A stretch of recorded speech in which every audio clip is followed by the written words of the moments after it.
오늘 말씀 볼까요? 오늘 말씀은 마가복음 6장 14절부터 29절까지입니다. 마가복음 6장 14절부터 29절까지 제가 읽어드리도록 하겠습니다. 14절부터 29절까지 좀 깁니다마는 이에 예수님의 이름이 드러난지라 헤롯 왕이 듣고 이르되 이는 침례 요한이 죽은 자 가운데서 살아났도다. 그러므로 이런 능력이 그 속에서 일어나느니라 하고 어떤 이는 그가 엘리야라 하고 또 어떤 이는 그가 선지자니 옛 선지자 중에 하나와 같다 하되 헤롯은 듣고 이르되 내가 목벤 요한 그가 살아났다 하더라. 전에 헤롯이 자기 동생 빌립의 아내 헤로디아에게 장가든 고로 그 여자를 위하여 사람을 보내어 요한을 잡아오게 가두었으니 이는 요한이 헤롯에게 말하되 동생의 아내를 취한 것이 옳지 않다 하였음이라.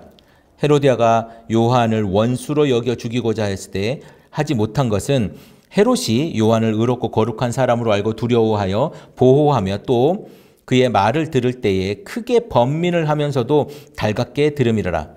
마침 기회가 좋은 날이 왔으니 곧 헤롯이 자기 생일에 대신들과 천부장들과 갈릴리의 귀인들로 더불어 잔치할세 헤로디아의 딸이 친히 들어와 춤을 추어 헤롯과 그와 함께 앉은 자들을 기쁘게 한지라.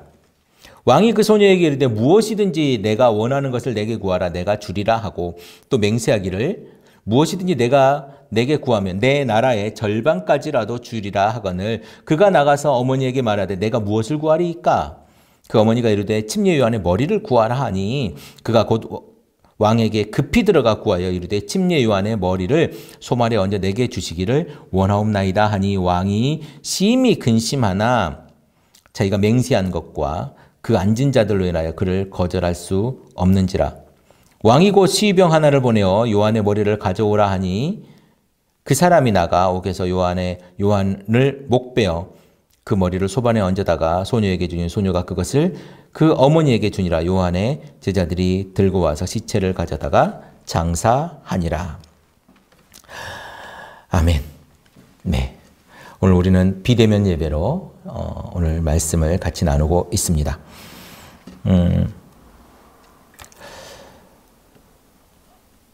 지금껏 우리가 해보지 못한 일입니다. 앞으로 우리 교회라고 하는 이 공동체에 닥쳐올 앞으로 많은 일들이 있을 겁니다. 지금은 이런 일들이 있지만 이제 더더욱 우리가 상상하지 못한 일, 이거 우리가 상상했겠습니까? 상상하지 못한 다른 일들이 더 나타날 수도 있습니다. 우리는 이제 기독교가 받을 새로운 패러다임을 우리는 대비해야 할 줄로 믿습니다.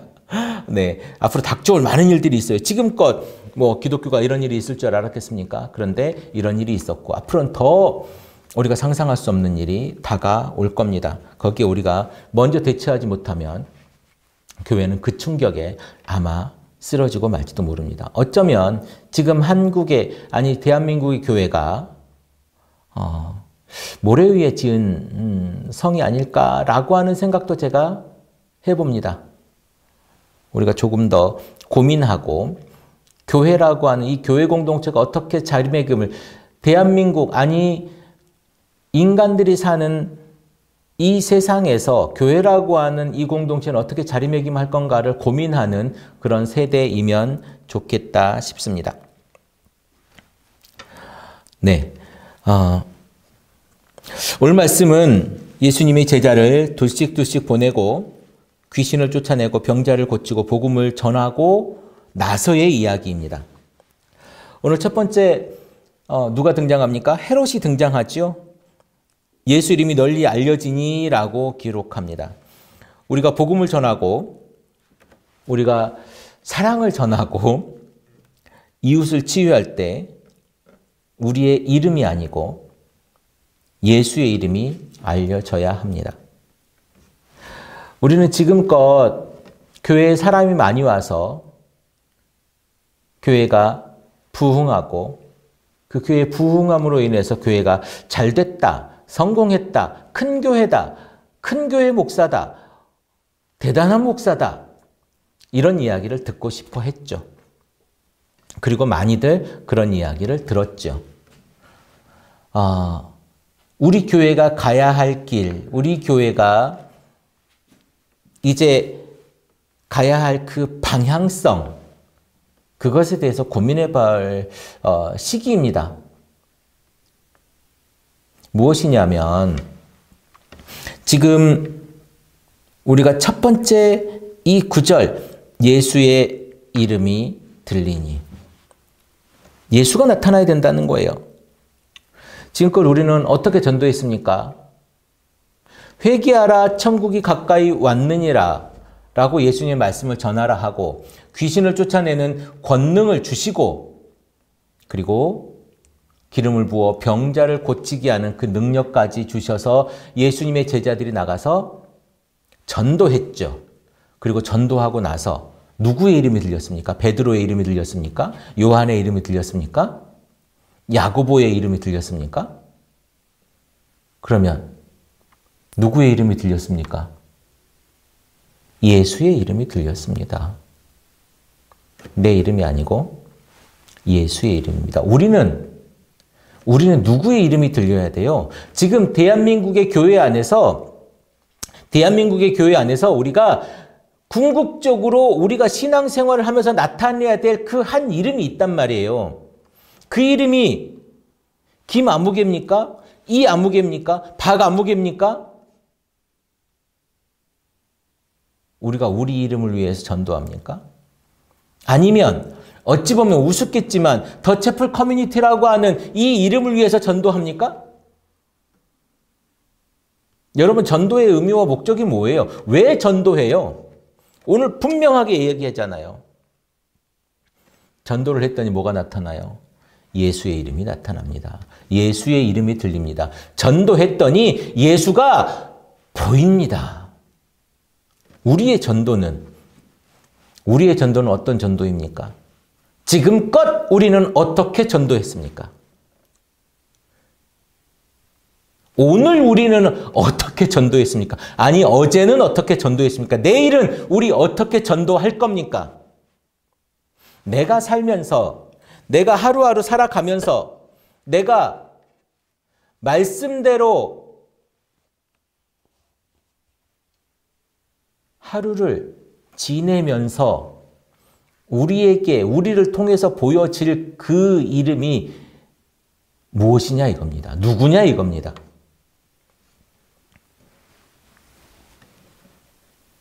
근데 우리 사실은 이렇게 안 살았잖아요. 우리 교회 자랑하고, 우리 교회 오라고 하고, 우리 목사님 멋있다 그러고, 우리 목사님 설교 잘한다 그러고, 우리 목사님 말씀 한번 들어봐 하고, 우리 그렇게 전도하지 않았습니까? 사실 우리 그렇게 할 수밖에 없었어요. 왜? 우리 그렇게 배웠거든요.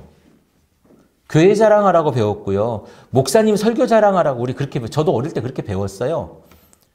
제가 어릴 때니까 여러분들은 청년 때, 성인 때 그때 아니겠습니까?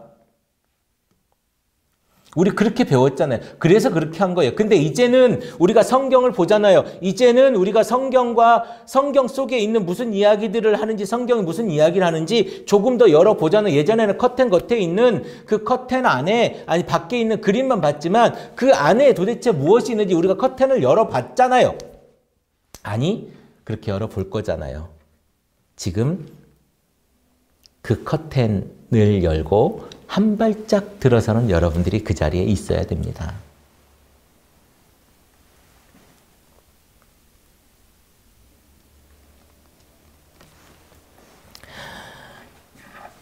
여러분, 전도가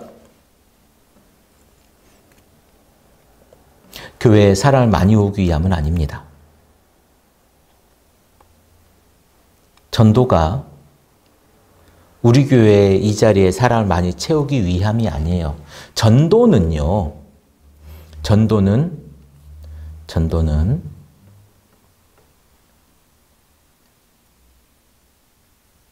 하나님을 전하는 일입니다. 전도는 예수님을 전하는 일입니다. 어떻게요? 내가 예수를 살아냄으로 전하는 것입니다. 물론 그렇게 살아가고 있는 공동체가 어느 공동체인가를 택할 때에 우리 공동체가 지금 그렇게 살고 있으면, 내가 그렇게 살고 있으면 자연스레 우리 공동체 안에 들어오고 싶은 사람들이 있겠죠. 그럴 때 우리가 잘 검증하고 잘 가르치고 해서 그 공동체 안에서 살아내게 하는 것, 그리고 잘 키워내는 것. 그 신앙이 어린아이 같은 신앙이라면 점점 성인의 신앙으로, 어른의 신앙으로 자라나게 하는 것. 그것이 우리의 몫이에요.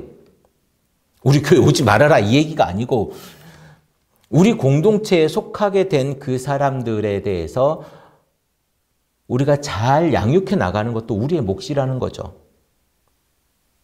씨앗을 뿌리는 데만 집중하지 말고 그 씨앗이 잘 자랄 수 있도록, 우리가 돌밭에 씨앗이 뿌렸으면 어떻게 해야 됩니까? 그 돌을 뽑아내야죠. 좋은 밭으로 만들어내야죠.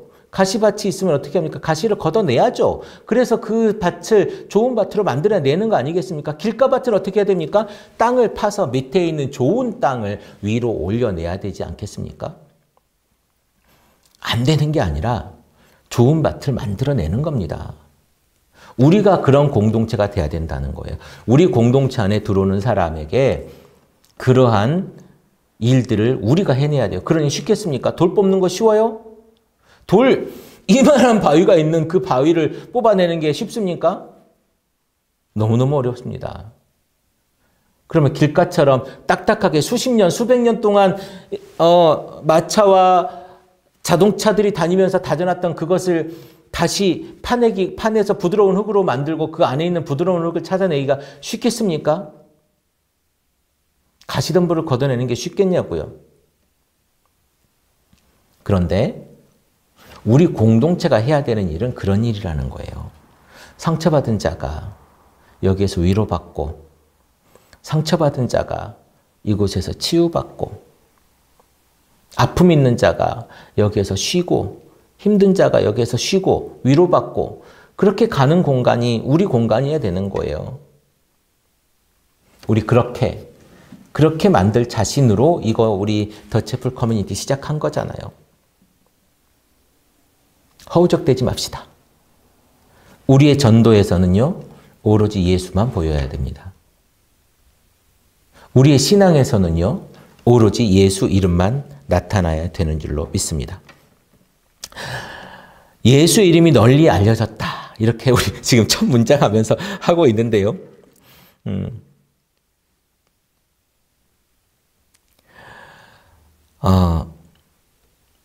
사실 우리가 열매를 보면 알아요. 예수를 전하면 예수가 열려요. 내가 예수로 살면 예수가 열려요. 그거 당연한 거 아닙니까? 예수를 심으면 예수가 열려야죠. 예수가 안 열리는 건 예수를 안 심는 거예요. 예수를 안 심었거나 다른 걸 심었거나, 목사를 심으면 목사가 나겠죠. 교회를 심으면 교회가 나고, 그런 거 아니겠습니까? 그 교회가 무슨 의미가 있겠습니까? 예수가 없는 교회가. 열매를 보면 압니다. 결국 교회가 부흥되는 건 호객행위가 아니라는 거예요. 맛있는 집은 산꼭대기에 있어도, 맛있는 집은 간판이 없어도 사람들이 찾아가게 되어져 있습니다. 그게 전도예요. 그게 예수를 심는 길입니다. 예수가 있으면 어디에서든 그 빛을 보고 따라옵니다. 우리가 교회 앞에 큼지막하게 써붙였지 않습니까? 예수 믿는 자들의 모임, 그리고 그렇게 살아내는 자들의 모임, 그 공동체, 그것이 되었을 때에 비로소 우리는 전도가 되었다, 이렇게 볼 수 있습니다.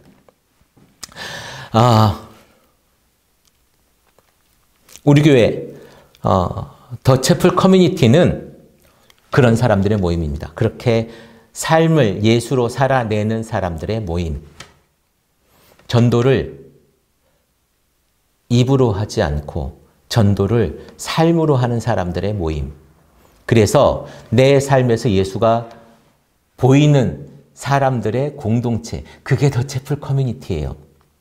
여러분, 더 채플 커뮤니티, 더 채플 그 교회를 가진 사람들의 모임이에요. 내 삶이 예배의 장소, 채플이잖아요. 채플이 예배를 드리는 곳을 채플이라고 그러지 않습니까? 내 삶이 예배를 드리는 곳이에요. 내 자리가 그 자리를 가진 사람들의 모임이에요. 그게 더 채플 커뮤니티예요.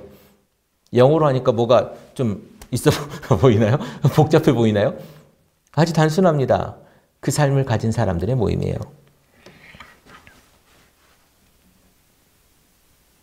오늘 말씀에 제자들이 전했던 그 회개하라, 그리고 그 권능으로 귀신을 쫓아내고 기름을 발라 병을 고치고 했던 그 제자들의 전도가 사람들의 이야기를 통해서 오늘 헤로데게까지 전해지게 되었습니다. 사람들이 입소문을 타고 말이 더해지고 더해져서 엘리야가 나타났다. 죽었던 침례 요한이 다시 살아났다. 선지자 중에 한 명이 다시 나타났다. 뭐 이런 말을 하는 사람들이 있습니다. 그러면서 헤롯은 이런 얘기를 합니다. 내가 목을 벤 그 침례 요한이 다시 나타났구나. 사실 이 부분을 제가 읽으면서 헤롯의 그 마음 가운데 헤롯이 지금 두려워하고 있구나. 힘들어하고 있구나. 깜짝 놀래하고 있구나. 또 좀 유약하구나. 이런 느낌을 제가 좀 가졌습니다. 자, 우리 여러분. 오늘 이제 오늘 말씀을 보면서 저는 좀 크게 좀 넓게 성경을 오늘 봤으면 좋겠다라고 하는 생각을, 물론 문장도 되게 말씀도 좀 길긴 했습니다만은 오늘 여인이 두 명이 등장을 해요. 오늘 말씀 본문 중에 두 명의 여인이 등장을 하는데요. 한 명은 헤롯의 부인 헤로디아이고요. 또 한 명은 그 헤로디아의 딸 살로메. 여기 이름은 등장하지 않지만 역사적으로 그 딸의 이름은 살로메라고 합니다. 딸이 등장을 합니다. 우리가 저번에 말씀을 나눌 때 이런 말을 했습니다. 성경을 읽을 때 아주 좁게 문장과 단어나 뭐 이런 단위로 읽지 말고 한 구절 한 구절만 해서 이것만 쏙 뽑아서 읽는 것이 아니라 문맥과 문맥 사이에 있는 그 행간에 있는 메시지를 찾아내는 것이 중요하다라고 제가 말씀드린 적이 있습니다. 오늘은 눈을 좀 크게 뜨고 좀 더 넓게 한번 봤으면 좋겠습니다. 오늘 말씀에 등장하는 두 여인이 있습니다. 그리고 5장에 등장하는 여인이 또 한 명이 있습니다. 우리 저번에 배웠죠? 어떤 여인입니까? 혈루병 걸린 여인이 한 명 있었죠. 그리고 7장에 등장하는 여인이 또 하나가 있습니다. 우리가 아직 7장을 안 봤습니다만 다음에 보겠죠. 7장에 등장하는 그 여인은 어떤 여인이냐면 수로보니게 여인입니다. 7장의 여인은 자기 딸이 귀신에 들렸어요. 그래서 예수님을 쫓아가서 예수님께서 좀 우리 딸의 그 귀신을 좀 쫓아줬으면 좋겠다라고 말씀드리는 장면이에요. 예수님 뭐라고 합니까? 내 자녀를 배불리 하고 난 다음에 자녀를 배부르게 해야지 너한테 이방인의 개에게 줄 것이 어디냐라고 하니까 개들도 주인의 밥상에서 떨어진 걸 먹지 않습니까? 라고 하면서 그 믿음을 보시고 가라, 내 딸이 이제 깨끗해졌다 이렇게 얘기하는 장면이 있어요. 지금 그 여인을 얘기하는 겁니다. 더군다나 이 여인은 수로보니게가 어디겠습니까? 여러분 그 페니키아라고 들어보셨습니까? 그 베니게라고 나오죠. 베니게라고 하는 그 지금 팔레스틴, 지금 이스라엘 북부 쪽, 이쪽에 있는 그 페니키아인데요. 시리아 페니키아. 그래서 북쪽 페니키아 쪽 사람, 페니키아를 지역을 얘기를 하는 거예요. 그러니까 두로와 시돈 위쪽, 그쪽입니다. 지금 두로와 지역으로 가 계시는 예수님이거든요. 그러니까 두로와 시돈, 저 북쪽, 이스라엘 아주 저 북쪽 얘기를 하고 있는 겁니다. 지금의 레바논 근처이겠죠.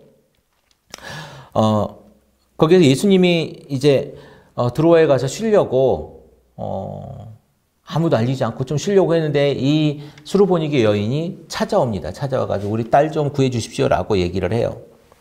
그리고 옷자락만 잡기만 해도 낫겠나이다 하고 옷자락을 잡고 혈루증이 있는 그 여인과 예수님을 찾아와서 딸의 죽기를 간청한 그 여인의 믿음을 우리는 보고 있습니다. 성경을 통해서 보고 있어요. 그러니까 이 글을 읽는, 그러니까 마가복음을 읽는 이 독자들은요, 요렇게 한 부분 떼서 읽지 않았겠죠. 한 문서 전체잖아요. 지금이야 장절이 있지만 그때는 장절 이런 게 없었고 그냥 문서 하나였단 말이에요. 책 한 권이었단 말이에요. 우리가 그걸 이해하고 보셔야 돼요. 그러면 그 혈루병 앓는 그 여인의 이야기를 쭉 넘어서 읽다 보니까 오늘 이 여인이 나오고 요 여인 그 두 왕족의 여인들이 있죠. 그리고 나서 보니까 수로보니게 여인이 이렇게 있어요. 앞 뒤쪽에 믿음의 여인들, 이방인이기도 하고 뭐 길거리에서 그렇게 혈루병 앓던 부정한 여인이기도 하고 이렇게 소외받던 사람들의 믿음의 여인과 지금 이 사람들은 어떤 가문이에요? 하스모니안 가문 아닙니까? 하스몬 가문, 왕족의 가문, 제사장의 가문에서 난 이 두 여자들의 이 모습, 이것이 완전히 반대적으로 등치가 되지 않습니까? 이방인과 부정한 여인의 믿음, 그리고 제사장 가문, 하스몬 가문의 이 여인들의 이 모습을 보면서 우리는 무엇을 가지게 될까요? 우리가 선민이다, 우리가 유대인이다, 우리가 제사장 가문이다, 누구와 친족이다. 그래서 우리의 이것이 유지된다고 생각하십니까? 우리 아버지의 신앙과 내 신앙이 어떻게 연결이 됩니까?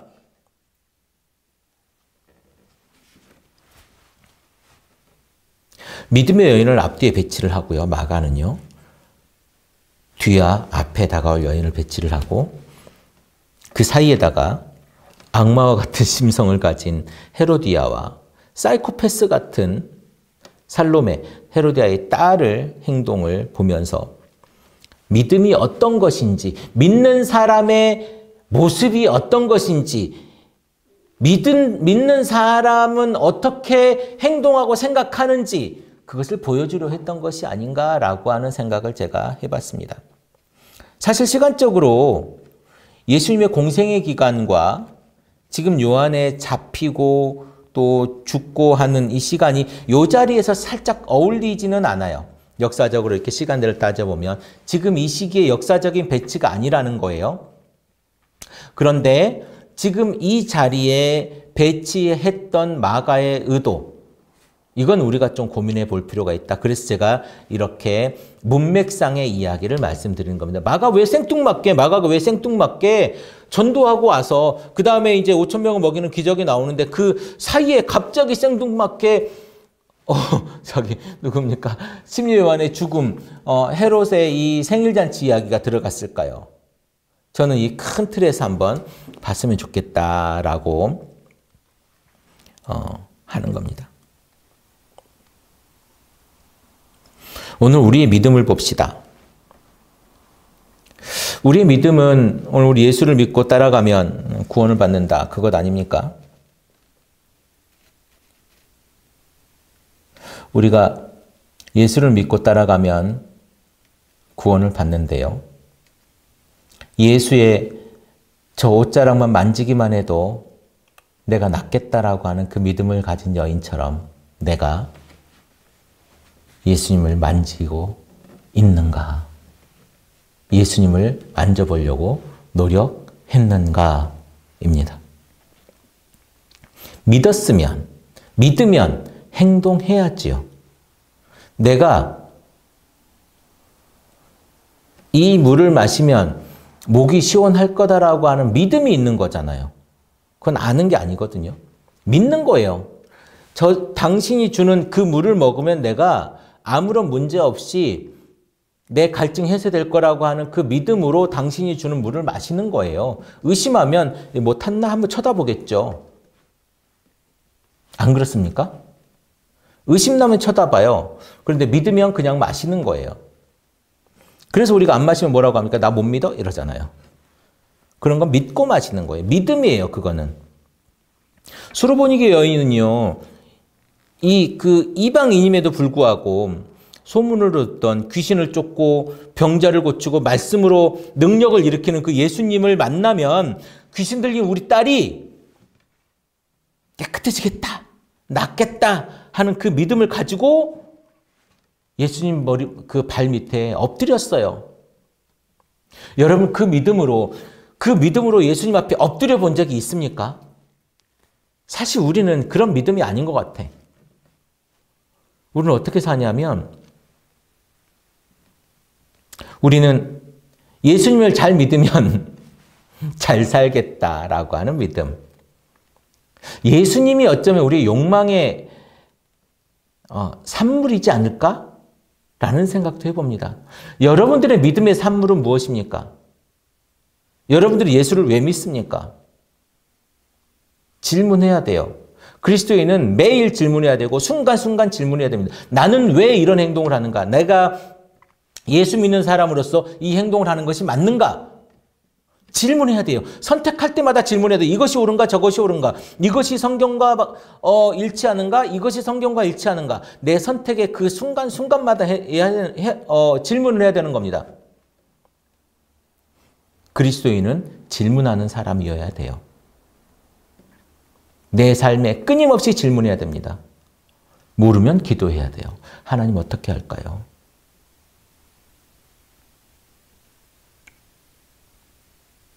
성령님 어떻게 할까요?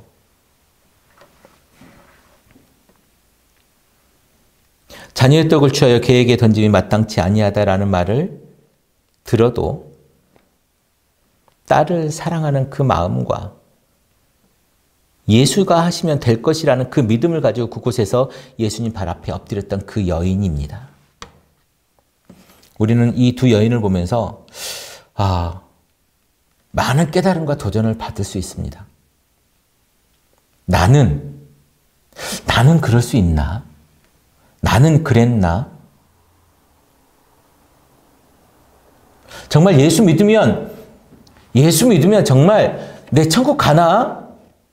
내가 이렇게 하면 나한테서 예수가 보이나?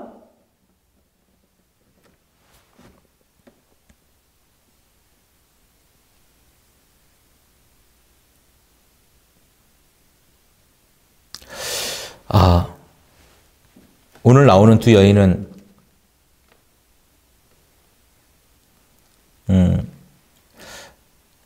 정말 우리의 삶에서 정말 본받을 만한, 우리의 삶에서 정말 다시 한번 생각해 볼 만한 믿음을 던져주는 그런 여인이다라고 하는 생각이 듭니다. 오늘 말씀에 나오는 두 여인은 어떻습니까? 오늘 말씀에 나오는 두 사람.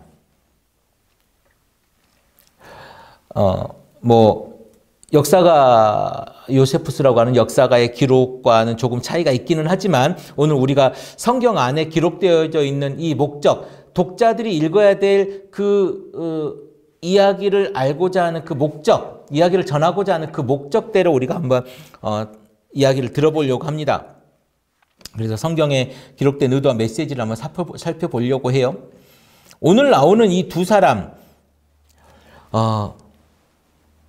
사실은 헤롯 왕가의 가계도가 좀 복잡하기는 하죠.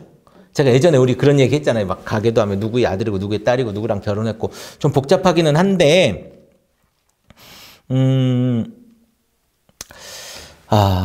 헤롯 지금의 오늘 나오는 이 왕 헤롯 왕의 아버지 그 사람은 헤롯 대왕이라고 하는 사람입니다. 헤롯 대왕이라고 불렀어요.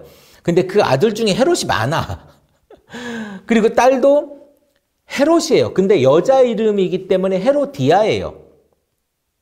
자, 이해가 좀 됐습니까? 어찌 여자도 헤롯인 거예요. 남자도 헤롯, 여자도 헤롯, 그리고 헤롯이 또 여럿 있어.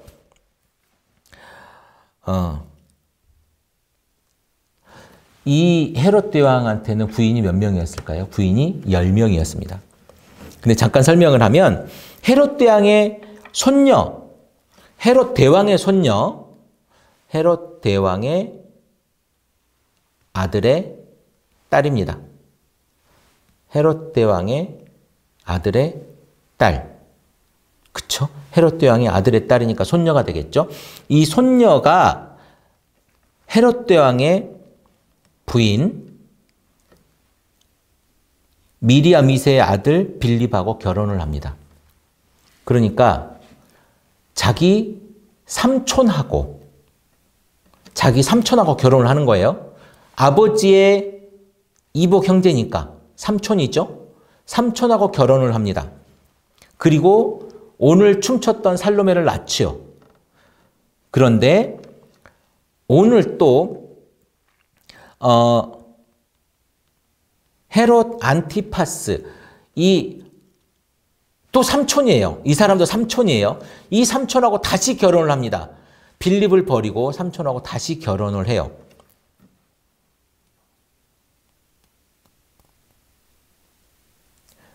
그리고 살로메는 딸이죠, 딸 살로메는 아빠의 형제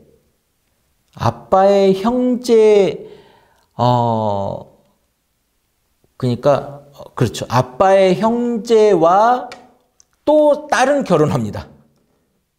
아빠의 형제와 결혼하는 건 뭐죠? 그것도 삼촌이죠. 그렇죠? 삼촌과 또 결혼을 하는 그런 일이, 그러니까 이제 결혼할 그 빌립2세, 클레오파트라의 아들이거든요. 그 빌립2세는 누구랑 자기 딸뻘 되는 사람하고 결혼을 하는 겁니다. 좀 복잡하긴 하네요. 자, 무엇이 문제냐? 자, 이제 대충, 그러니까 조카랑 결혼하고 딸과 결혼하고 이렇게 됐다고 정도만 알고 계시면 좋을 것 같습니다. 가족끼리 다 결혼하고 있어요. 그런데 무엇이 문제냐면, 이 사람들은, 베레아와 갈릴리, 갈릴리 바다 근처에 이렇게 근처를 지배했다고 하면 좋을 것 같습니다. 갈릴리 바다 근처를 다스리는 분봉왕, 여기서는 왕이라고 표현했지만 사실은 지방 총독이었습니다. 근데 어쨌든 마가는 왕으로 대우를 해주고 있죠. 갈릴리와 베레아는 유대인들이 살고 있는 땅이었습니다. 그래서 유대인의 왕, 그러니까 헤롯 대왕은 유대 전체를 다 다스렸거든요. 그러니까 이 헤롯 안티파스, 헤롯 안티바라고 불리지는 이 왕은 야망이 있었어요. 그래서 유대를 다 다스리고 싶었어요. 아버지의 그 영광을 내가 차지하고 싶었어요. 그래서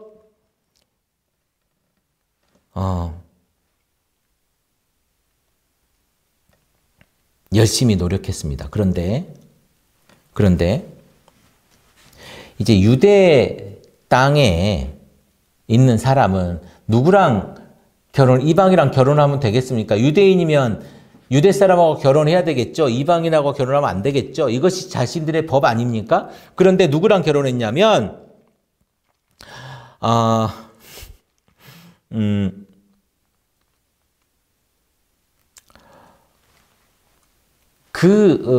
나바티안이라고 하는 나바티안, 여러분들 나바티안을 잘 아실지 모르겠습니다만은 제가 사진을 한 장 넣어드릴 거예요. 사진을 한 장 넣어드릴 텐데요. 이 나바티안이 어디냐면 여러분 페트라 유적지라고 있습니다. 페트라 유적지, 아주 그때 당시에 굉장히 부유한 도시였죠. 이 페트라 유적지에 있는 나바티안 왕의 딸과 결혼을 합니다. 그런데요, 이곳은 아주 아름답기도 하고 지금은 관광지가 굉장히 잘 되어 있죠. 이 나바티안 지금은 요르단에 있는 곳입니다. 지금 요르단에 있는 곳인데 성지순례하면 대부분 가는 것 같아요. 근데 거기에 있는 파샬리스라고 하는 그 나바티안 왕의 공주와 결혼을 해요. 그런데 생각해 보십시오. 내가 큰 야망을 가지고 유대의 왕이 돼야 되는데 이 나바티안 왕 족속의 공주, 그러니까 그 나바티안은 옛날에 어떤 족속이었냐면 여러분 암몬 족속이라고 기억하십니까? 이 암몬 족속이 살던 그 땅이에요. 근데 그 사람들의 딸과 이방 족속의 딸과 결혼을 하면 되겠냐 이거죠. 그래서 그를 보내버리고 이제 헤로디아랑 결혼을 하게 되는 거예요. 근데 더 적극적이었던 사람은 누굽니까? 지금 보니까 적극적인 사람은 헤로디아였던 것 같아요. 헤로디아가 지금 그 반대하는 침례요한을 죽이려고 하는 거죠. 딸까지 이용해가지고 오늘 죽이려는 장면이 납니다. 그래서 이 나바티안 공주 파샬리스를 돌려보내잖아요. 그랬더니 아버지가 가만히 있습니까? 아니 우리 딸이 뭘 잘못했다고 그러냐 그러면서 왕이 쳐들어와가지고 이 헤롯 왕이 분봉왕 헤롯이 패하게 되죠. 그리고 나서의 지금 일입니다. 그리고 나서의 일인데,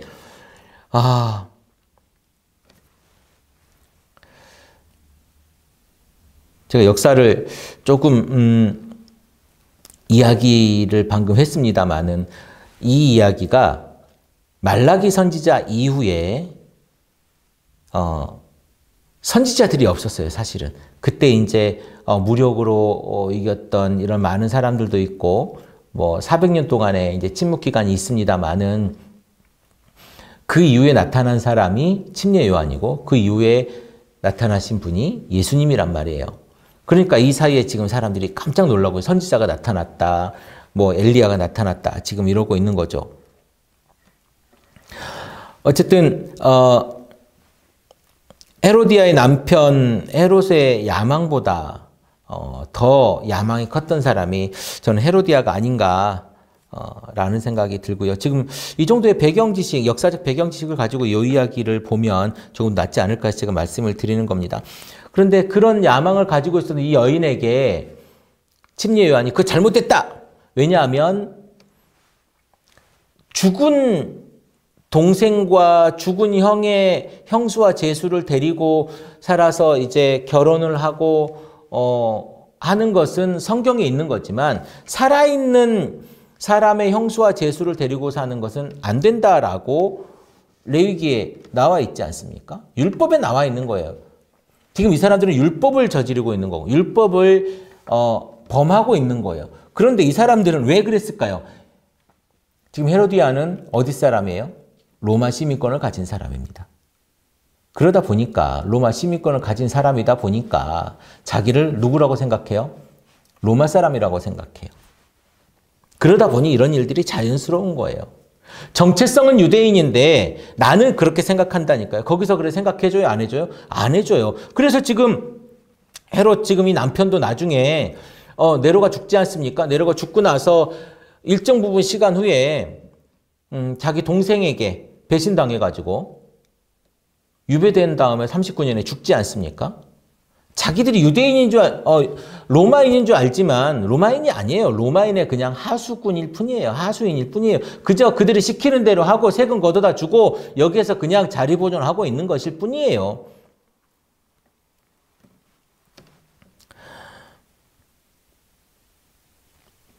오늘 말씀 보니까 감옥에 헤롯이 요한을 가두잖아요.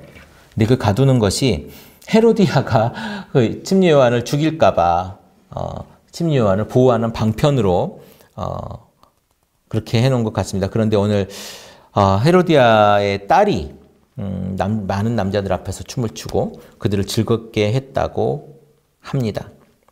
그러면서 이제 그 일들이 헤롯이 그 침례 요한을 보호했던 일들이 수포로 돌아가게 되는 거죠. 근데 참 이상한 일이 하나가 있습니다. 아주 의외의 일이죠.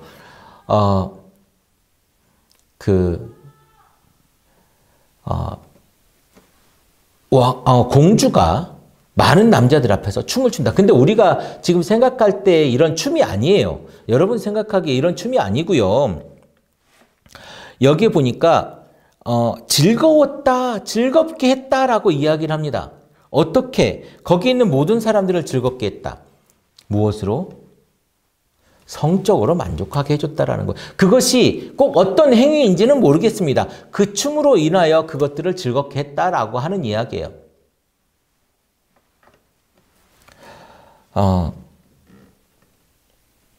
아무리 측근이라고 하지만 측근들이 모이고 귀족들이 모였다고 하지만 공주가 그렇게 춤추는 경우는 없지요. 그렇지 않습니까? 그리고 오늘 그 공주는 그렇게 춤을 추고 자신의 어머니가 원하는 것을 얻어냅니다. 헤로디아에게는요, 좋은 날이지. 마침 좋은 때가 왔습니다. 라고 성경은 표현합니다. 마침 기회가 좋은 날. 이 단어는 휴카리오스라고 하는 단어인데요. 이 단어가요, 어디에 또 쓰여지냐면 유다가 예수를 팔 때도 쓰여지는 단어입니다. 자, 오늘 좋은 날이에요. 마침 때가 좋은 날이에요. 그래서 누가 죽습니까? 그래서 선지자라고 칭하고 엘리야라고 칭하는 그 유대 땅의 그 지도자 침례 요한이 죽습니다. 유카리오스. 마침 좋은 날 그때에. 그리고 마침 그때에 그 기회에 예수님을 팔아넘깁니다. 유카리오스. 그때에 그리고 예수가 죽게 되죠. 여기서 헤롯이 거절할 수 없도록 일을 꾸미고 있어요. 어떤 일입니까? 이 좋은 기회에 딸을 이용해서 딸에게 춤추게 하고 그리고 춤추게 하면 무언가 선물을 줄 터인데 그 선물이 무엇인지도 알고 있었던 거예요. 왜? 헤롯의 성격을 잘 알기 때문에 그렇습니다. 자, 봅시다. 거기에 뭐라고 쓰여져 있냐면, 오늘 말씀에 뭐라고 쓰여져 있냐면, 무엇을 줄고 나라의 절반이라도 내가 주겠다. 이리 오너라, 말해보거라. 얼른 와라, 말해보거라. 그러니까 누구한테 갑니까? 엄마한테 뭘 달라고 할까요? 그랬더니 요한의 머리를 달라고 그래라. 그랬더니 이 한술 더 떠가지고 이 살로메가 가가지고 뭐라고 얘기하냐면 요한의 머리를 쟁반에 담아주세요. 그럽니다. 이게 그들의 모습입니다. 야망에 사로잡힌 자들의 모습. 제가 얘기했지 않습니까? 정치와 종교가 하나가 되면 사람을 죽이는 일에 서슴이 없다고, 서슴지 않는다고 제가 이야기 드린 적이 있습니다. 지금 이 사람들의 욕망이 가득하니까 사람을 죽이는 일에 하나도 두려움이 없습니다. 딸은 한술 더 뜹니다. 쟁반에 담아서 주세요. 목을 칠 뿐이 아니라 쟁반에 담아서 나에게 갖다 주세요라고 합니다.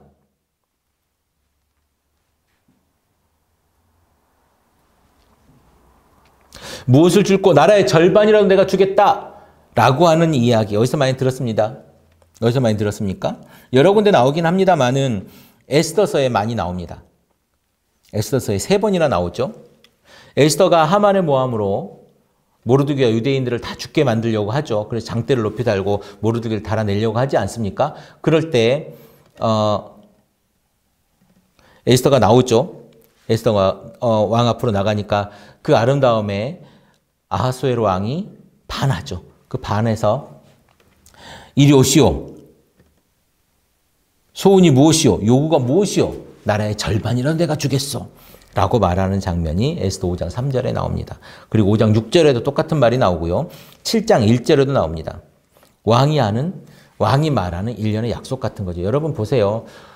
지분의 50% 그러면 뭐가 어떻게 됩니까? 지분의 50%면 똑같이 되는 거예요. 동등한 것이 되는 겁니다. 그쵸? 동등한 역할을 하게 되는 거예요. 동등한 지위를 가지는 거예요. 너도 왕이 될 수 있을 만큼의 지분을 주겠다 이런 얘기예요. 그만큼을 주겠다. 나라의 절반이라도 주겠다. 그러면 나와 같이 왕의 지분을 똑같이 나누도록 해주겠다. 이런 어마어마한 이야기입니다. 오늘 그래서 그 이야기를 누가 하냐? 오늘 헤롯이 하고 있는 거예요. 근데 헤롯은 그런 일을 할 수 있어요? 없어요? 못해요. 왜냐하면 헤롯은 왕이 아니기 때문에 그렇습니다. 헤롯은 왕이 아니고요. 헤롯은 그냥 분봉왕, 그러니까 그 지역을 다스리는 총독 정도였다.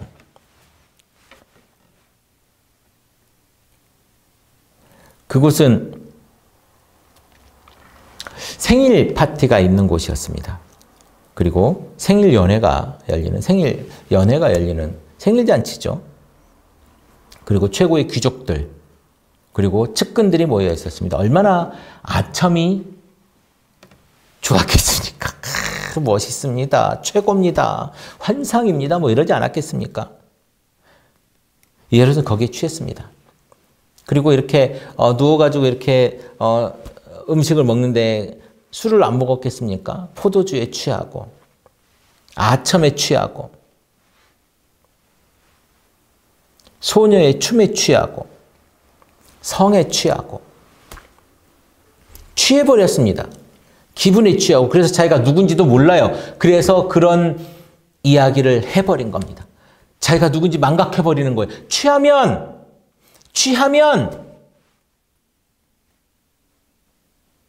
자기를 찾을 수 없어요. 취하면.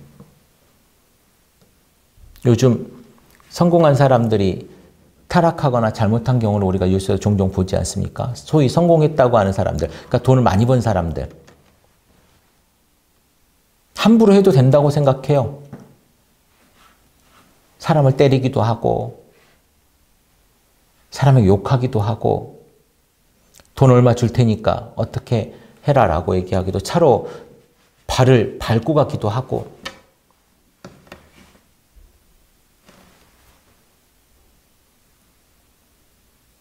그런 세상입니다. 지금 이 헤롯은 술에 취해, 아첨에 취해, 그리고 분위기에 취해, 자기 딸의 그 춤에 취해, 성에 취해서 자기의 이야기를 망각하고 내가 나라의 절반이라도 주겠다라고 이야기해버리고 맙니다. 여러분, 우리는 어떻게 살고 있습니까? 우리는 어디에 취해 있을까요? 우리는 종교에 취해, 술에 취하고, 돈에 취하고, 성공이라고 하는 그 욕망에 취하고, 성에 취하고, 그러고 있지 않습니까? 성경은 분명히 이야기합니다. 이사야서 28장 1절에 보면 에브라임의 술 취한 자들의 교만한 면류관은 화 있을진저 술에 빠진 자의 성 곧 영화로운 관같이 기름진 골짜기 꼭대기에 세운 성이요 쇠잔에 가는 꽃 같으니 화 있을진저라고 이야기합니다. 뭐라고요? 교만한 면류관은 너희들의 술 취한 자의 교만한 면류관은 여러분들이 가지고 있는 그 취한 것, 내가 종교에 취해서 여러분 교회 열심히 다닌다고 그것이 다 좋은 것이 아니에요. 여러분들이 종교 생활을 하고 있는지 신앙 생활을 하고 있는지 예수를 믿는지 분간해야 돼요. 취하면 안 된다고요.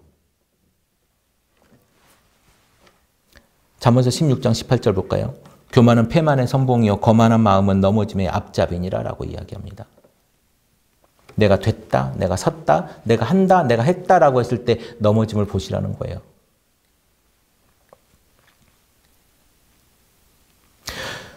교만해서 취하고 내가 이겼다, 내가 가졌다 하면 넘어지고 화를 당하게 되는 것입니다. 오늘 말씀에서 하나님의 사람을 지키려 했던 헤롯은요, 자신이 왕이 되었다고 하는 자만에 빠져가지고 하나님의 그 사람을 지키려 했지만 지키지 못했고요. 그의 목을 헤로데아가 요구하지도 않는 그 쟁반에 담아서 대령하게 됩니다. 괴로워하지 않습니까? 후회하지 않습니까? 마음이 심히 괴로워했다고 하지 않습니까? 왜요? 내가 한 그 말을 후회하는 거예요. 왜? 취해서. 5장에 나오는 혈류병에 걸린 여인, 7장에 나오는 개 같은 사람이라는 말을 들으면서도 믿음을 지킨 그 여인, 오늘 나오는 이 잔인하고 오직 야망으로 가득 찬 이 두 여인, 그리고 교만해서 자만해서 자신이 지키고자 했던 그 사람 하나 지키지 못했던 한 남자와 기름진 음식으로 배를 가득 채우면서 무기력하게 살벌하게 변한 그 축제장에서 한마디도 못한 그 아척군 남자들을 여러분 상상해 보십시오.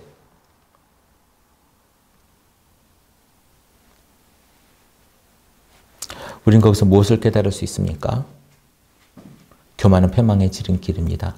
우리가 교만한 사람들의 모임이어서는 안 될 것입니다. 우리가 취한 사람들의 모임이어서는 안 될 것입니다. 우리는요, 겸손하고 엎드러지고 나를 다시 돌아보고 내가 부족하다, 내가 하나님 앞에 어떻게 할꼬, 탄식하고 고민하는 사람들의 모임이어야 될 것입니다. 오늘 우리의 신앙을 돌아보시겠습니까? 오늘 여러분들의 신앙을 돌아보시겠습니까?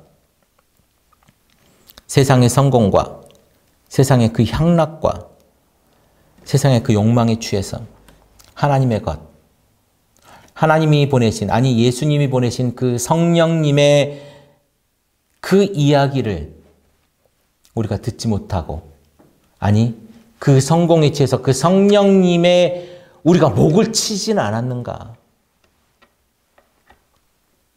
그 예수님께서 보내신 그 의의 성령, 예수님께서 말씀하시고 예수님께서 우리에게 보내신 그 정의의 성령, 우리가 그 성령의 목을 치고 있지는 않은가? 종교 생활에 취하면